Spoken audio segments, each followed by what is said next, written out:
Warning, the following video has flashing lights and also includes content that may be deemed inappropriate for some viewers. Viewer discretion is advised.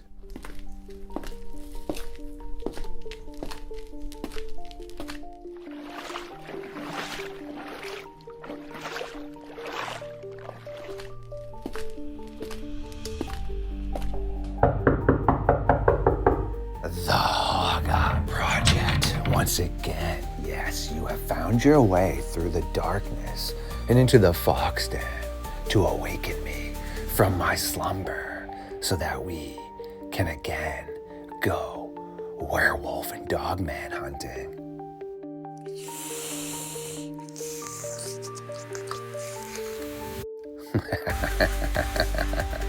Absolutely delicious. And now that I feel my power sources have completely revamped themselves and Jake has released my shackles, let's once again go cryptid hunting.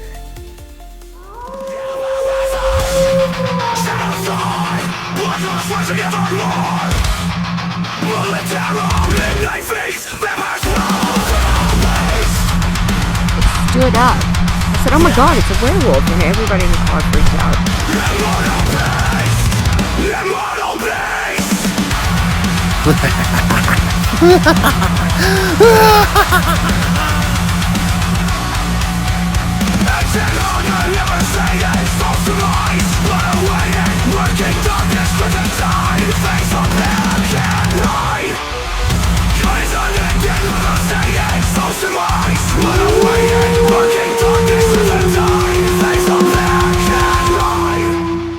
My creatures of the night, once again, you're tuning in to Midnight Lycanthropy here on LordeStarfox Radio. Yes, this is once again going to be a very interesting and epic episode. We have Jake Travis from the Hoggatt Project, who has made his way through the werewolf and cryptid infested forest to set up the late night fire for us so that we can burn the timber into the early hours of the morning in an attempt to figure out what's going on in Washington State.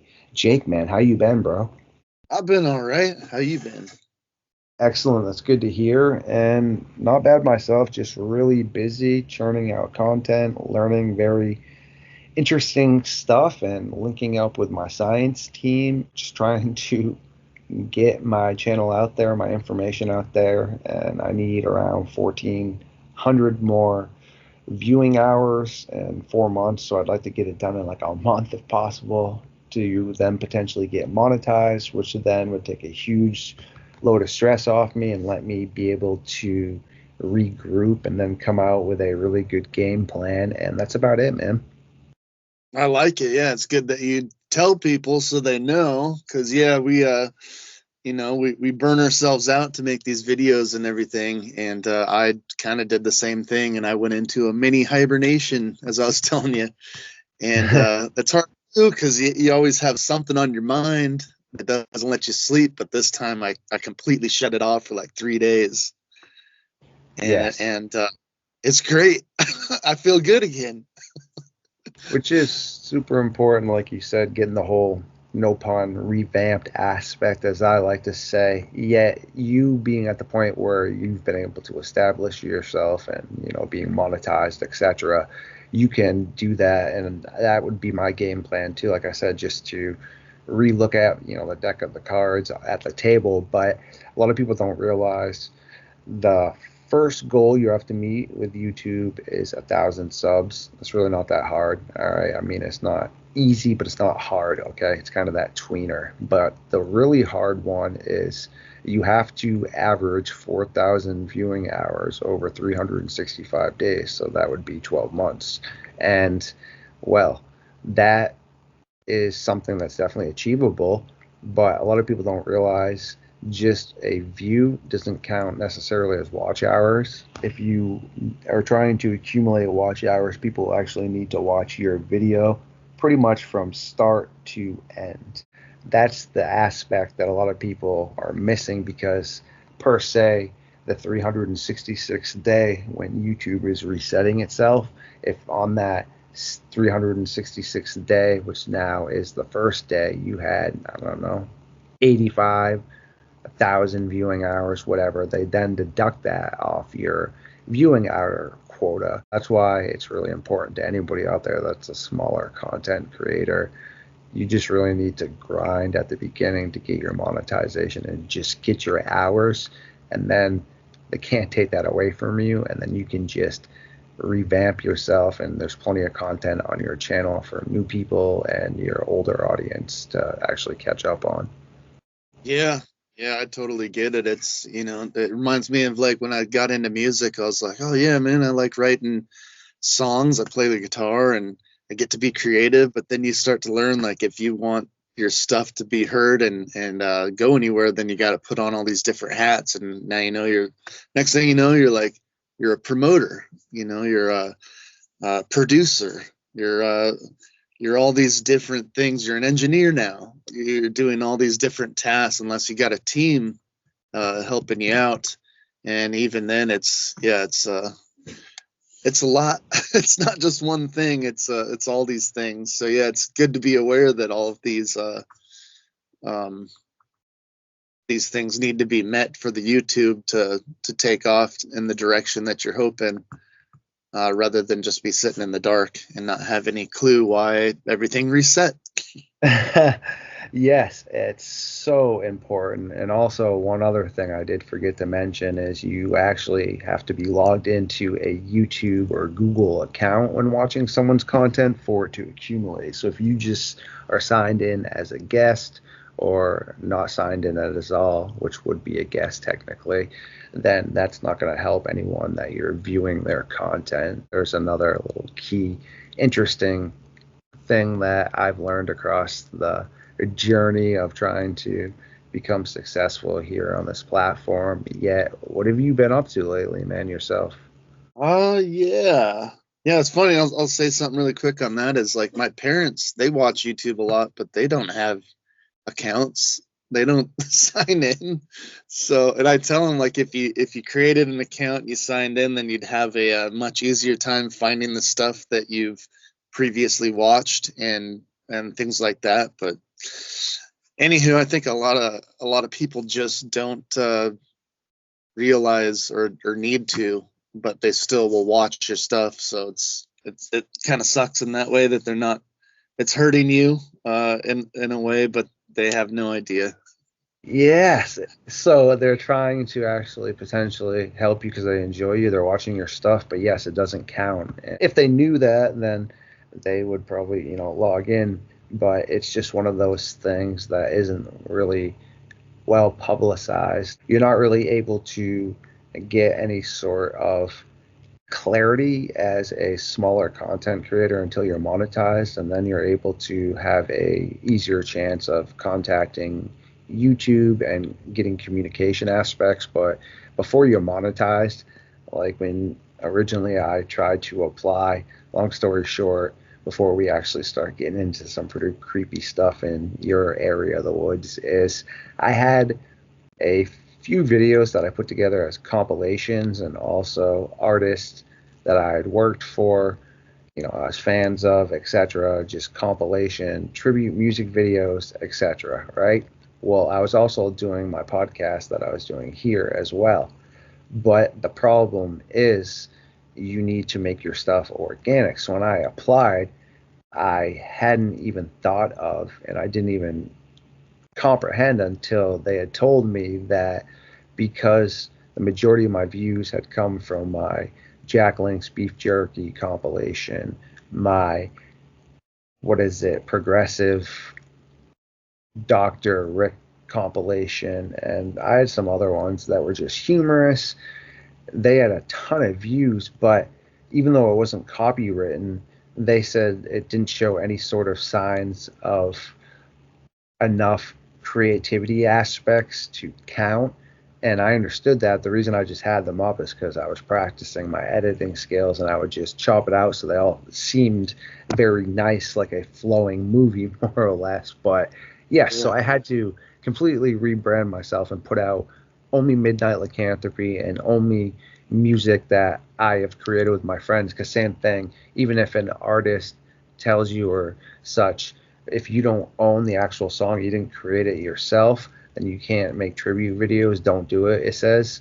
And yes, same thing, but they don't really give you any more information besides that. They tell you to make those changes and then reapply. That's what I've done, and it's all Midnight Lycanthropy now, all music that my friends and I have made, and graphics, etc. Yeah, it's a lot of work, man. I'm glad it didn't make you quit. That you kept going, and that's what you gotta do. No, I appreciate you, bro. With anything, man, whether it's here, that's what I told anybody, sports, doesn't matter. Anything in life you apply yourself to, you just got to see it through. I mean, if you don't see it through, then what's the point of actually starting a task? You know, I mean, if you aren't going to see it from start to finish, you might as well not have started it. That's just definitely my mentality. Appreciate that, man, for sure. Yeah, and then you also hear like if something's too easy, what's the point? Because it's like the easy path is the hardest way down. And yes, definitely, man. All right, well, hopefully this doesn't give you too many nightmare fuel aspect dreams tonight, but we have 1978, 8 p.m., Interstate 5, Fort Lewis, Washington State. Yes, these are all going to be in Washington. We're going to cover 2 here, so I'm not going to necessarily say Washington State every time because we're here. A truck full of soldiers breaks down in an isolated part of the interstate after a training exercise. Failing to get the rig started, the platoon heads back to a base on foot, leaving one soldier, Edwin Godoy, to guard the truck until they could return with something that could tow it away. Around midnight, Godoy begins to hear loud howls and strange noises coming from the forest around him. Jumping out with his rifle and flashlight, Godoy spots an enormous, jet black creature with glowing red eyes bolting towards him. Quickly dispersing his weapon and seemingly hitting the animal directly in the chest, the creature stopped, stumbled around, before turning towards him and snarling in displeasure, and then, seemingly regaining its composure, it darts off into the forest. After a few hours, the mechanics arrived. As Godoy told the men his story, they were skeptical until finding a thick blood trail and large, strange, human-like canine tracks leading off into the forest. Quickly regaining their composure, they sit back and present what had just occurred to the team of scientists and higher-up officials, who then arrived and closed the area down for further research. Godoy was debriefed to stay silent about his encounter, which, well, we just heard it. So, yes. What do you think about that, man? I like how the end is debriefed to stay silent about this encounter. But yes, I know where this base is. I actually, when I was a land surveyor, I did a job on that Fort Lewis base. So we were installing a street light. So it was pretty neat. And I drive by it several times, so I know exactly where you're talking about. And yeah, that's, man. So 1978, huh? It's not too long ago. Yeah, So you, right? Dogman, glowing red eyes, and canine, wolf-like. Ugh. Interesting for sure. And the thing is, though, too, it also potentially maybe could have been some of the forest people and such, because there's different depictions, because they have the glowing eyes, they're super hairy, beast-like, and some of them have been described to look baboonish. So something interesting for sure for thought. I mean, something occurred, and he claimingly shot off his weapon. One of those things, it's just him that happened. Yeah, I was gonna say that too. So it was just him it happened to, but yet they all saw the tracks, or only he saw the tracks. When that arrived, the mechanics, yeah, they all saw it, and he actually hadn't even seen the tracks because he was terrified and was just sitting pretty much armed up in the truck. Okay, so they found tracks with a blood trail, but they didn't ever find like a carcass. Mm-hmm. Or that's what we're told, or that's what he was told. Oh yeah, because we're not supposed to be told anything. Yeah, because usually when you find like the blood trail and everything, like you find the carcass, like it doesn't just. I mean, I guess it does dry up. It depends on the weather, and it does rain there more than anywhere else. I think that's the area they call, like, it has a name because it just, no matter what's going on around it, it's always raining. It's like it's crazy like that. Like it'll be sunny, and then all of a sudden you get to the strip, and here comes all the rain, and then you leave that strip, and it's back to sun. So that definitely can make it hard to track. And yeah, and then of course, if like a cougar gets whatever it is, takes it off. So interesting. I'll have to make my way down to that area and do some camping and see what it's like. Yeah, that's pretty interesting for sure, and definitely some nightmare fuel type aspects. It makes you wonder what occurs afterwards, and I've mentioned this to people because hyenas per se, which I do believe are involved to an extent. This is just an example though, are the only known animals that in the wild can survive horrific injuries that should be fatal to any other sort of animal, especially predators, and they end up surviving. And it's been done to males because a lot of people don't realize the hyenas are run by a dominant female, so it's a hierarchy. The males at the bottom are usually members from other packs, etc., and they have worn down teeth, and they're skinnier ones because they get disrespected more or less by the dominant females, and they have been seen surviving crazy type wounds where their intestines have been hanging out, things that you would have generally thought would have definitely unalived something else per se for sure. And they're malnourished, like I said, because they're lower on the food chain. Hyenas also are immune to anthrax and rabies and a ton of other disgusting type aspects and diseases because of their gut and the acidic level on the inside. Creepy as heck. Well, what happens after when he shot that or somebody else shot that? Is it gonna run off per se with the adrenaline, like say you and I, or anything else that is more human based? There's been stories during war, say you went out and you had been shot up a bunch of times, but your adrenaline was hyped. You saw your friend over there, you're saving people, you're shooting back, so you're like, dum, dum, dum, poof, poof, poof. Everything's going crazy, your blood pressure's all up, you're just going, you save all these people, you smoke all these other people, and then all of a sudden you're sitting down, and then all of a sudden the 7 bullet holes you have in you because your blood pressure drops and your adrenaline drops, you just bleed out. That's what I'm trying to say. Once this thing's been shot and its adrenaline's chilled out and it's run back off, is it now fatally wounded where it's going to obviously go back and try to hide? Or is it more like the hyena where it's probably not that wounded, you know?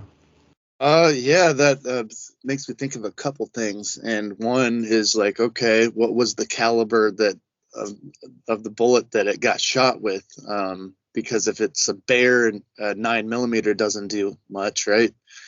And then the other thing would be, there's like people who get like, I'm trying to think of, maybe it was like a show of the show Lost. I think somebody got like internal bleeding. It was filling up their lung. And a doctor realized, oh, we need to, poke a straw in this and drain the blood out. But like, you wouldn't think of that if you're a normal person. You're just like, I'm done. I got shot. But if you just drain the blood out, then you're fine. So yeah, it's maybe knowing what kind of wound you have and how to fix it. You could keep going. Great stuff right there, and it's just super creepy to think about that, because some things are considered more or less like a glass cannon, okay, and I've mentioned that before. Mountain lions, not as durable as they are offensively based, meaning cougars can dish out a lot, but they can't really take a beating. I know people, I don't hunt and things, but I know people that enjoy that type of stuff that said they've taken them down pretty low caliber weapons, whether it was on purpose or because they were being attacked, etc. Yet, I've also seen something of a leopard where it tried to take on a baboon and take it away from its squad. The rest of the baboons weren't about that life and picked up sticks and rocks and started beating the living Christmas tree out of this leopard. Well, again, could it just be the narrator for National Geographic's putting a more entertaining spin on it? I don't know, maybe because claiming to the narrator this was enough to fatally wound this leopard, and it was then seen later on unalived. I wouldn't have necessarily thought, from the type of beating it took, that a leopard would have been fatally or mortally wounded like that. But again, it was. Yeah, you see something like a jaguar and how that jumps in the water, battles like alligators and such, and came in.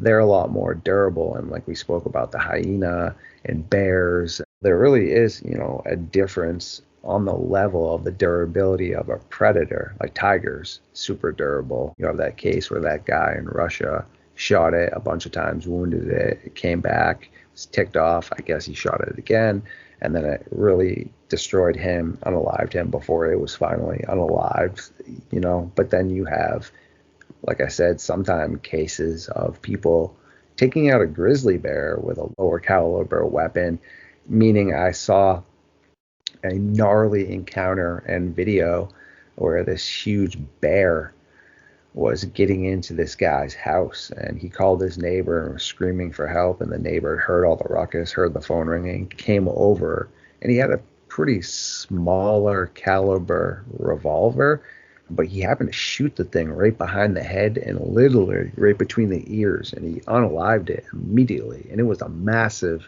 brown bear. But then you hear other cases where people shoot it a bunch of times, does no damage. It really all depends, definitely on the placement, the caliber, but also, I guess, the durability level of the actual animal.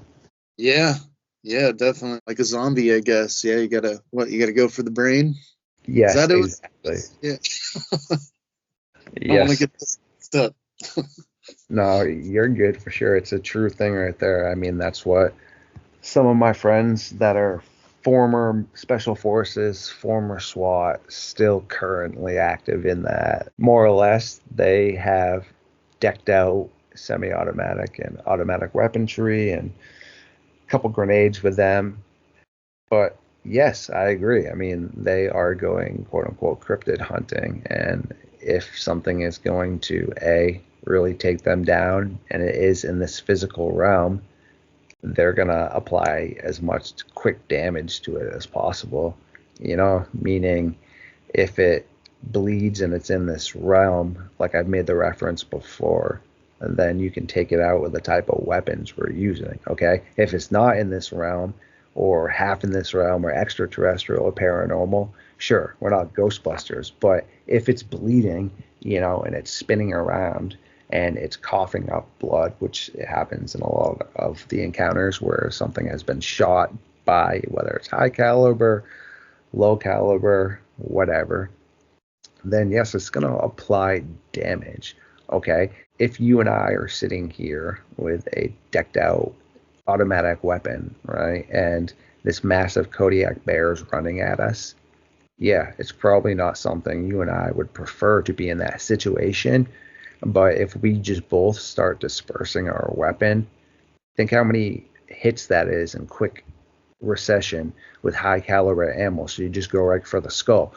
Blah, like 13, 14, 15 shots right there, something's going to drop because it's physically in this realm, right? Per se, now, if a Dogman or Sasquatch or something that is believed to be cryptid based in this realm is coming at them, same thing. I mean, if someone is claiming they shot it with a revolver or a hunting rifle, well, Drewski and Jessica and all them are just going to be able to light it up, then be able to defend themselves, but also potentially deter it as well. Because if a Dogman, is real, right, but it can bleed like the rest of us, it's not going to want to eat a bunch of automatic rounds to the hips, to the chest, to the face. It's not going to be good. It's going to leave a mark. Mm-hmm. Yeah, after my last, I told you a little bit about my last camping adventure, and I was still editing it. But after I finally did edit, I listened to the audio recorder that I placed on the top of my hammock while I was sleeping. There was a lot of activity going on, and it'll make me think about how I approach this from now on, because I heard like growls. I heard an animal sniffing. There was something walking through the camp. I heard these weird like water drops. And in the distance, I heard what sounded like gunshots. I heard a lady screaming several times. There was a train. I didn't know there was trains that went through that area, but you hear a train. All sorts of crazy stuff that I'd have no idea if I didn't hit record on the audio recorder, because I was just sleeping away. Yeah, pretty gnarly stuff right there. Have you ever seen those videos, before I dive into this next encounter, where people are recording themselves sleeping and just how bizarre it is sometimes? I've also had my uncle before, when he stopped in to check in on me, say literally, "What the heck, Count Chocula?" because of the way I'm sleeping with like my hands crossed up like basically a vampire would. And a lot of people would be probably pretty creeped out if they actually saw maybe how they react while they're sleeping, per se. Yeah, I would like to get the video going at the same time as the audio, but for right now, I just got the audio, and it's crazy the stuff that's going on around me. And that I said I had a dream, and in the dream, it felt like there was a dog that brushed up underneath my hammock, and I was like, either a dog or something the size of a pig. And here you go, you hear a sniff and grunt in the recording, and it's just like, what the heck? So is that real? Was something trying to get at my backpack, at the food? So yeah, that was probably bad to keep the food right underneath me, but yeah. Yeah, it is interesting, especially if you got like night terrors, which I actually do have too. Then you do a lot of weird stuff, like you can just flail your arms or scream, start talking. At least I don't sleepwalk that I know of, but yeah. Right. I That's did have a brutal. pretty vivid dream. I call them out of body experiences. Like you can feel your body vibrating, and then you're consciously aware of it. And if you think about like trying to separate your physical from your metaphysical, and you can peel like your arm out, and if you're good at it, you can get your whole body out and start floating around the room and stuff, right? And I used to be really good at it, but now I'm like struggling to get more than an arm out. Well, this time I was able to get out, but instead of floating, I was crawling up the wall, and next thing you know, I'm like upside down on the ceiling. And I'm like, what is going on here? So Yeah. I don't know if that's a normal thing for people, or if that's out of body experiences. But yeah, that's something that happened. That was pretty interesting.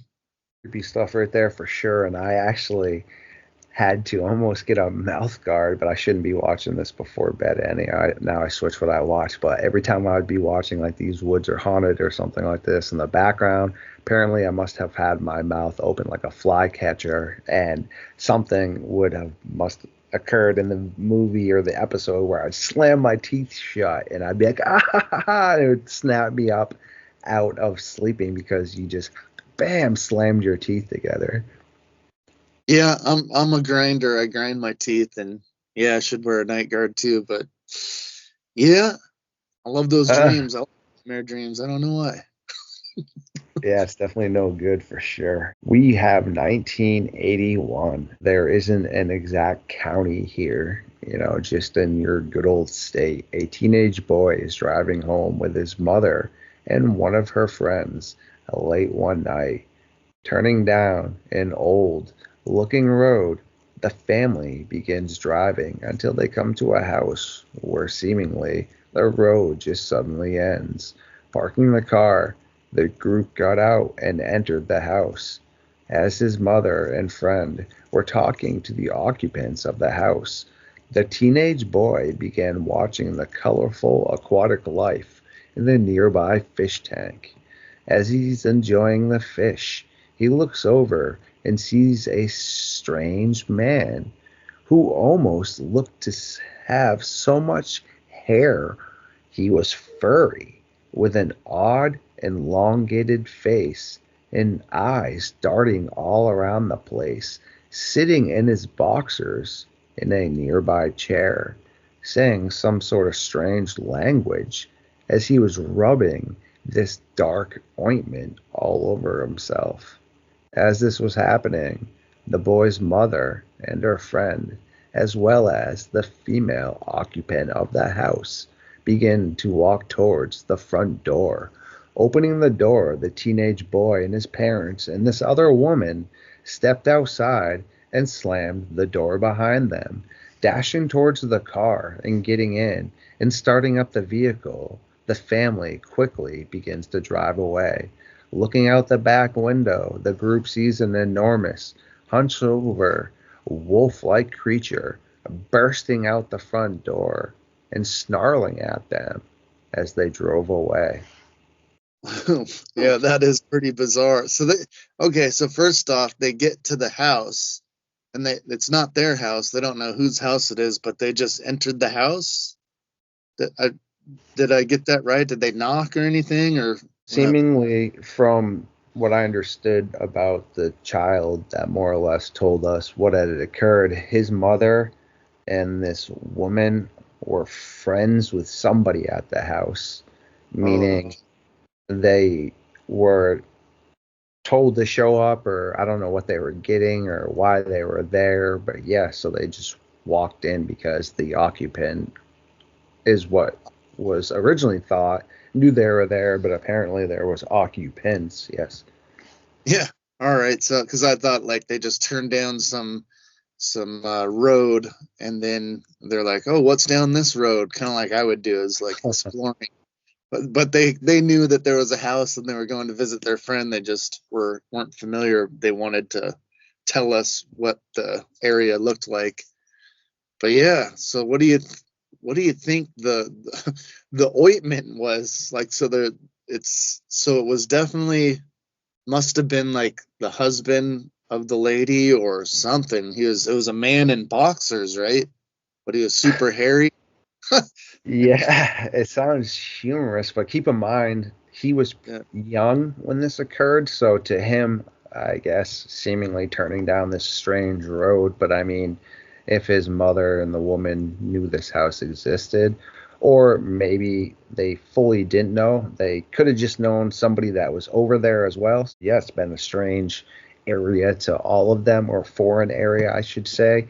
And when it comes to the aspects of werewolves, there's definitely a huge differential between dogmen and werewolves, and I've spoken about a bunch of different times, meaning I definitely dive more into the dogman aspect. But if I'm starting to research something and realize it falls into the werewolf category, I still document it here in my database, but I send it to people that deal with the paranormal or things that fall into the line of that, because Dogman, in my opinion, and others I work with, doesn't go back and forth between human form and animal form. It stays in the form of a dog human being or something along the lines of that, whereas a werewolf apparently in lore and mythology goes back and forth.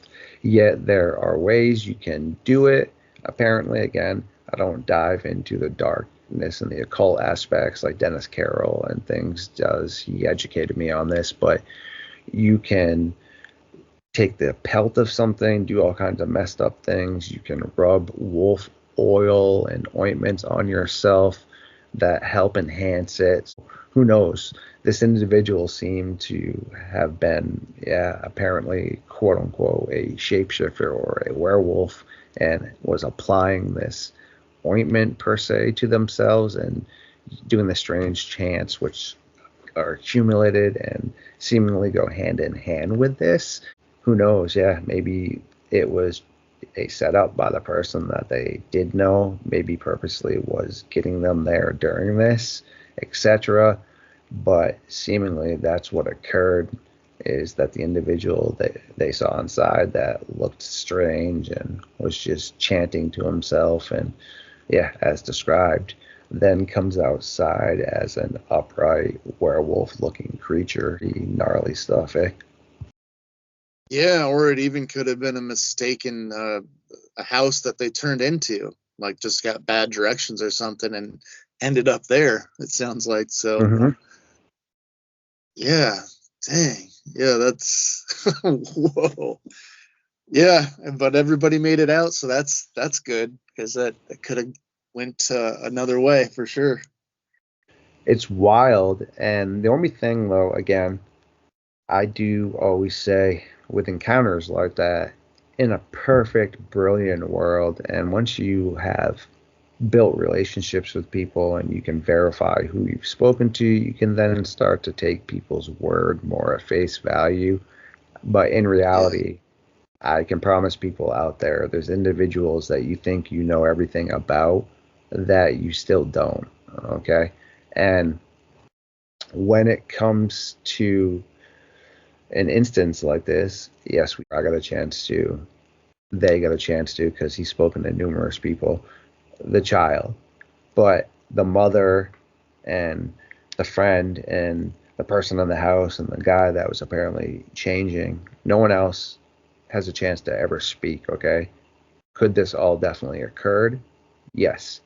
But it again means we have to 100%, and I don't like to deal with 100%, rely on testimony in this aspect, especially from somebody that was younger, which can definitely be a benefit in certain encounters, but also in other aspects can be imagination based as well, because I know when I was younger too, I had a huge imagination, but if I had watched movies or things or was just using my imagination from reading Goosebumps, I could definitely work myself more into a creeped out situation. Not saying that.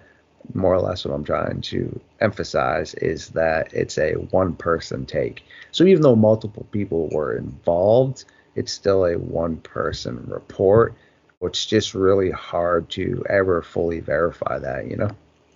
All right, so it's the one person, the child, he's the one that says this all happened, and obviously the mother and the friend saw it happen too, but we can't verify that from them. Mm-hmm. That's just word of okay. And then the other thing, the imagination part is good too, because somebody who doesn't have an imagination might not.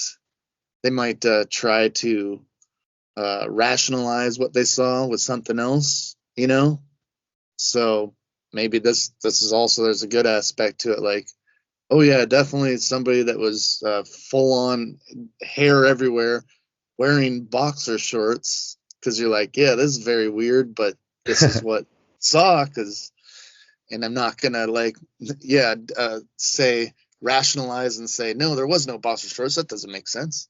And then the rubbing of the oil, yeah, so yeah, those are very specific details that I don't know. I kind of want to more believe it than not.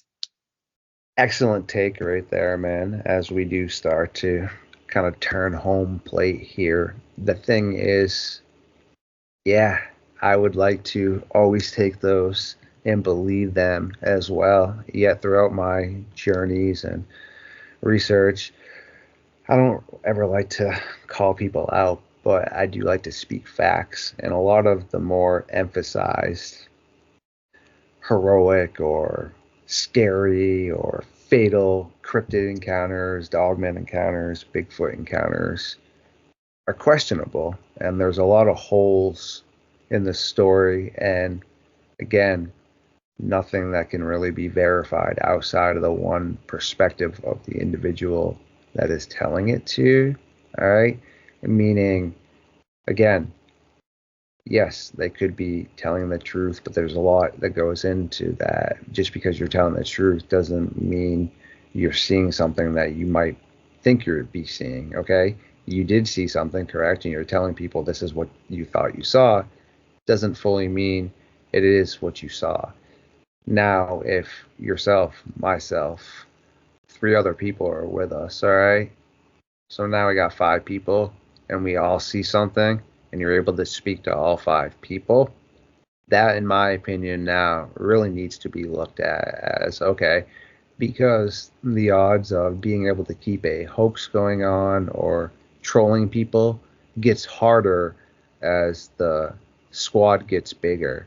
And meaning, what's that old school type anti-hero statement? How many people can keep a secret? One, as long as the other 2 are smoked or whatever. And same thing, if there is 5 people that are involved in a hoax, etc., one of them eventually, more or less, the odds are, or multiple, are going to get tired of keeping up the hoax, slip up their story, no longer want to deal with it, etc., and come clean. But when you have one person, yeah, they still need to deal with the potential ridicule, but there's no way fully anyone can ever discredit them unless you're able to catch them discrediting themselves, if that makes sense. Yeah, I know with me personally is like when I have something that happened, I try to tell it exactly how I remember. And yeah, it's not like I'm trying to make stuff up, like the color of a car changes or something, or I leave a detail out. It's just, I think the more you tell the story, the better you remember it. And having somebody else that it happened with, I've had a friend where we were both there, something happened, and then I'll tell the story to somebody, and he goes, "Oh no, or he'll tell the story, and I'll go, "I remember this part differently," and then you'll just, it's not that you're hoaxing anyone, you're just, your memory just remembered it differently or something, and then you're like, was it that way or was it this way? But the main chunk of it remains. You're like, yes, this, we saw something and it happened after it snarled at us. But it's like maybe the parts surrounding that story might be a little different. Great stuff right there, man. And yes, you're spot on, because this final little example I'll give you as we do tie this up, because you are a busy man that needs to focus on some other things as well. And unfortunately, well, and fortunately, if that makes sense, I need to edit my life away for the rest of the night as well to make sure to continue to get out content as well. Yeah, it's just all very intriguing, just with everything that's potentially occurring, like you said, because I don't know, it's just so hard to just distinguish, because you have people that are purposely mixing the pot, being like plants more or less, because I think it's humorous. Like when you look back with Bigfoot, the term that actually was this guy and his, I believe, nephew and cousin playing a joke on their other cousin that was working at a logging setup where they put the Bigfoot tracks, okay? But yes, we know that there's other tracks that have actually been verified with the dermal ridges. You see what I'm saying? There's now so much that goes on into it, and it's hard to just fully buy in, because in a perfect world we want to buy in. But like you were saying now, with seeing things differently, okay, if you and I went to a Bruins game, and yes, I'm going to use this as we wrap this up because I'm a huge Bruins guy. Swayman's my favorite player. He's a goalie, right? Well, you might like hockey and be a Bruins fan too, or you might even be a casual hockey guy, just wanted to go chill at a Bruins game. Or, for example, your favorite player might be David Pastrnak, who's the offensive guy, a forward, who's going to shoot a lot and scores a lot. Okay, so the game ends, right? Well, you ask Jake, what was your favorite moment of tonight and how did it unfold for you? And okay, you start to tell how it unfolded for you. Then you're like, hey, Star Fox, what about you? Well, there's going to be some differences, right? Overall, yeah, we went to the Bruins game, we saw them win, but you might have been way more honed in on how Pasternak got 2 goals and an assist and how he had a sweet slap shot. And yeah, sure, I saw that. That was cool too. But the first thing I thought about was how Swayman robbed so and so on a breakaway and made another huge save. You see what I'm saying? Yeah, yeah, exactly. They're about the same game, but focused on different parts of it, different aspects. Just like with an encounter or something, meaning you could have said, oh my goodness, like look at his glowing red eyes or such. Yes, and maybe the other person is so terrified that all they see is just evilness and huge fangs, and the other person might be like more, wow, what the heck, this thing's got long lanky arms and etc. And the other person, final person involved, would be like, I really don't know, I just saw something frigged up that was big and hairy. Yeah, yeah. I can tell you one more story that this one baffled me. I was with a friend and we're over near Huckleberry Creek, and that's out past Greenwater in Washington. And we got to the end of the road, and they have it gated off at certain times of the year. So we just pulled over, parked in this area, and then we hiked back a little bit and made a camp and had a fire going. Had like a 6-pack of beer, and he was sitting around the fire, my buddy, and he was, just drinking a beer, and I was taking a knife and I was like trying to practice my throwing skills, sticking it into the tree. And I remember I was like, I got one. I was like, oh yeah, I figured it out. I turn around and he's just like, oh cool, yeah, and he's just staring off into the fire, and I was like, oh, he's not excited, whatever. And then as I go to pull the knife out of the tree, I get this overwhelming sense to look up and look back and up.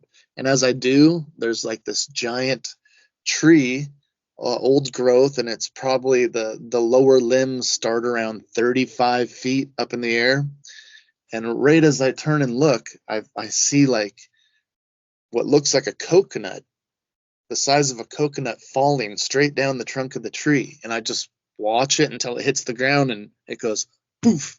When it's the ground, I was like, what the heck was that? I was like, it's obviously real, right? It made the sound. And I told him, and he didn't even realize, because he's sitting right next to the fire. The fire's going, crackling, and he's just I was like, did you see that? And he's like, what? And I was like, dude, I just saw something fall out of this tree.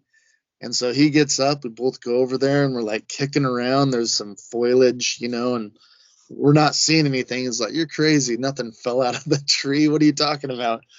And right as we're about to give up, I find this giant rock, that's probably like almost the size, in between the size of a bowling ball and a softball, right? And I'm like, I told you, the size of a coconut, this thing fell out of the tree. What the heck's that about? And I was like, all right, let's just imagine it didn't fall out of the tree, and let's say somebody tried to throw it. Do you think we could throw it high enough to reach like where the branches start, 35 feet up? And I was like, I don't think I can, but I'm going to try. And so I reached back and I threw this thing as high as I could. And I didn't even really come close. I went like 20 feet. And as I'm watching it reach the apex and start coming down, as it comes down, we see another one, like a bowling ball, go rolling through the camp. And, we take our headlamps, we're flashing it, we're looking all around like we're both distracted watching the rock I was throwing, that another one goes rolling through the camp. but we do not see anybody. And now somebody is clearly in our camp, like messing with us, right? If they're rolling rocks and and we have two of us searching around. We can't find anybody, and we sit down to the next to the fire, and we're just like, I'm more excited. I can see how somebody might be scared at this point and be like, I'm out of here. These are not good signs. But we had a fire going. There's two of us, and we're just kind of like, what was that about? I'm more intrigued, like what could have done this? And a half an hour later, it repeated in the same fashion. Something fell right down the trunk of the tree, and then as we went over and saw that, another rock went rolling through the camp, and we're looking everywhere and all around, never saw anything. And we ended up staying the night, and the next morning we went hiking like a half a mile down further into the woods, down by where the water was, and we saw like this natural made shelter, and it didn't look like anybody was in it, but that's all we could think of, is that maybe we were being messed with by somebody who was staying in that shelter. But yeah, I physically tried to throw this rock that high, and I couldn't do it. And the way that I saw it when I did, it fell down the tree like a coconut. And there was no other rocks in that area. Like I said, we kicked around for a while in the foliage, nothing. And so when we found that one rock, it was like, yep, that really happened.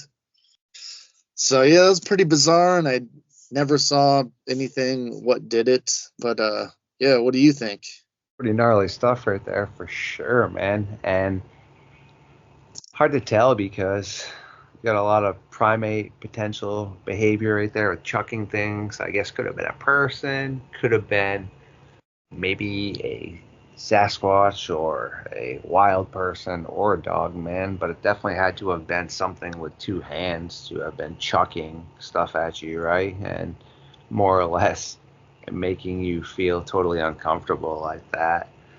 But in your neck of the woods, seemingly where you've been, seems like you have a lot of Sasquatch stuff going on over there. Not to say it couldn't have been the other aspects I just spoke about, but yeah, that's pretty creepy. And I do encourage you to make sure that you are going out and protecting yourself and having some sort of escape route that would keep you in the realm of being safe for sure, my dude.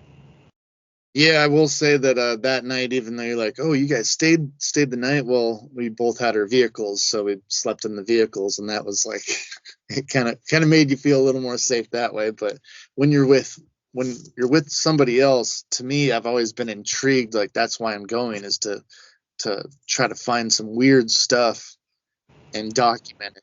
And at the time, I wasn't documenting. I didn't have I guess I had my phone camera, but it was terrible quality because this was like many years ago. But it was just, I was like, yes, out of all the times I come up here, something crazy is happening. And so I'm more intrigued to figure it out than scared and want to leave. But yeah, solo camping, different story. Yeah. No, pretty gnarly stuff right there for sure. And to the audience, yes, this will be the conclusion of the meeting of the Midnight Society for the early hours of the morning. You can find what the Hoggatt Project has been putting out through the description here with the good old link. But you can also check out our previous content that Jake and I have put out under the playlist section. And no worries, he's a bi-weekly host, so he will be back very soon. We'll make sure to go over and like his content and check it out. It's definitely a lot different than what I do over here. You'll see a lot of hands-on. You'll hear him, see him taking his adventures. So I do encourage everyone to check that out. And thanks for hanging out with us tonight, man. Hey, yeah, thank you.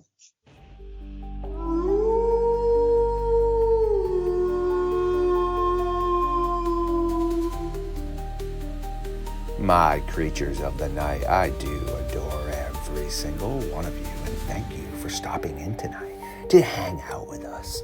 If you do enjoy my content, please like, comment, subscribe, share it, feed the algorithm, and keep your head on a swivel.